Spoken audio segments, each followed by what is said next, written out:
नमस्कार। हम सब लोगों को पढ़ना लिखना भी ज़रूरी है। ख़ासकर हम लोग से ज़्यादा राजनेताओं को।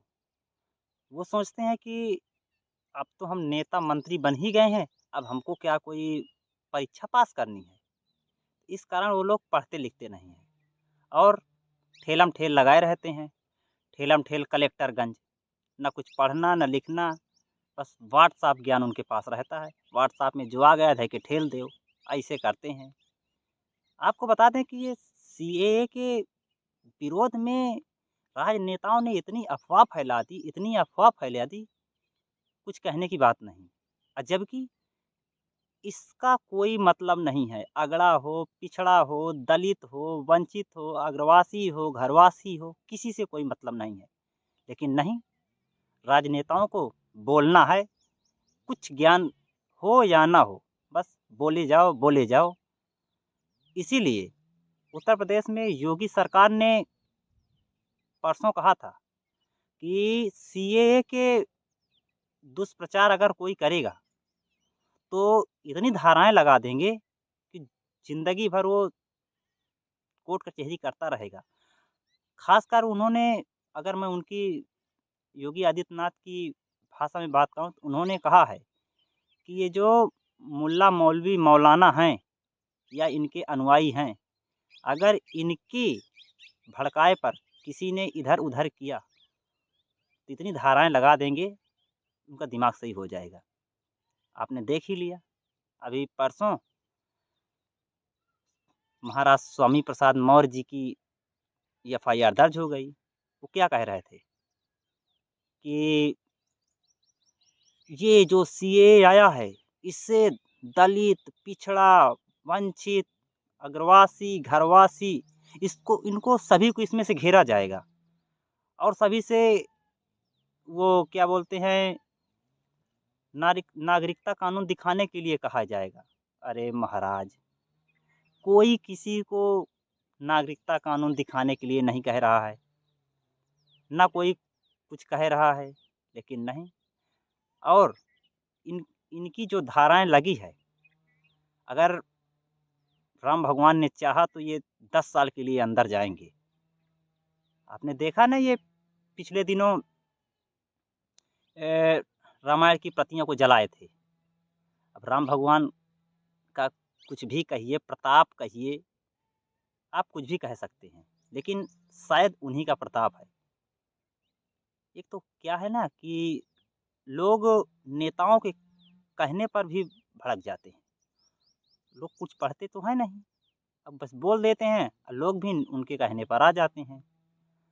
आपने कुछ दिन पहले देखा था, जब राजभर जी मंत्री बने थे, उन्होंने कहा था कि आपको मऊ में ये बात कही थी कि अगर आपको कोई काम हो वो दरोगा के यहाँ या थाने में, तो आप पीला गमछा डाल लेना और चले जाना। दरोगा तुम्हारे अंदर दरोगा को राज भर दिखाई देने लगेगा। अब ऐसा कहे कि वो तो नेता राजभर जी चले गए। अब इधर एक आदमी को कोई काम पड़ा होगा, वहाँ पीला अंगौछा डालकर गया, पुलिस वाले ने उसको हड़काया, 2-4 हाथ भी मारा, हो मोबाइल अंगौछा धरा लिया। सब ऐसे होता है। खैर छोड़िए बात। अब ये जो सीए के विरोध में लोग जा रहे हैं, मैं तो ये मानता हूँ कि इनको भड़काने पर नहीं आने चाहिए।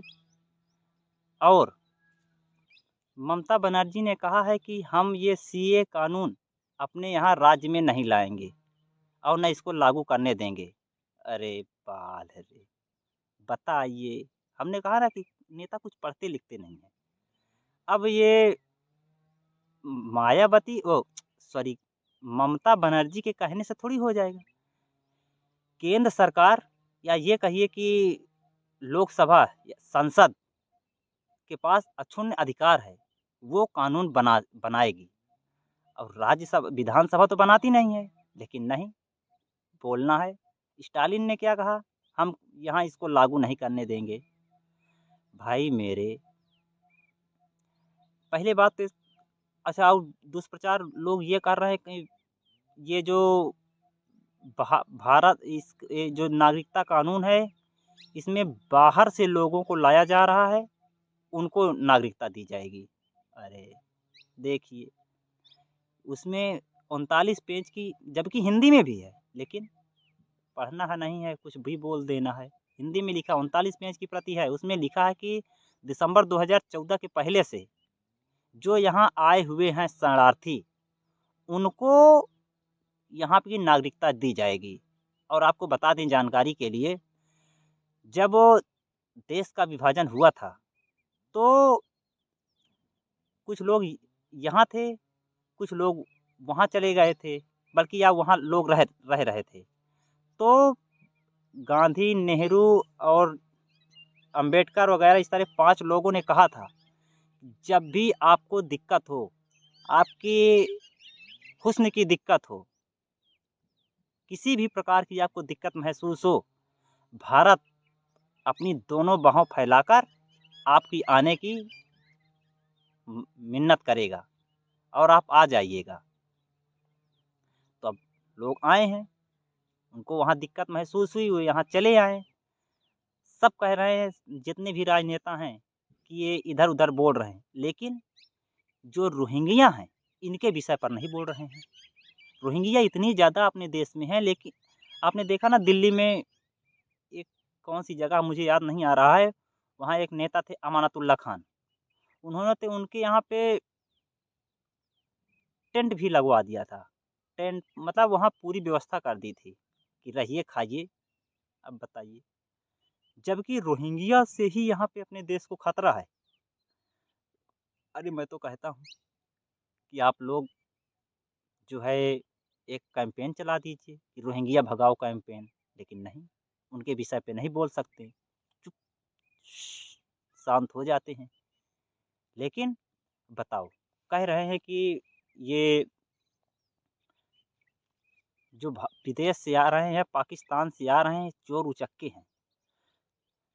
अभी इनको पता ही नहीं है।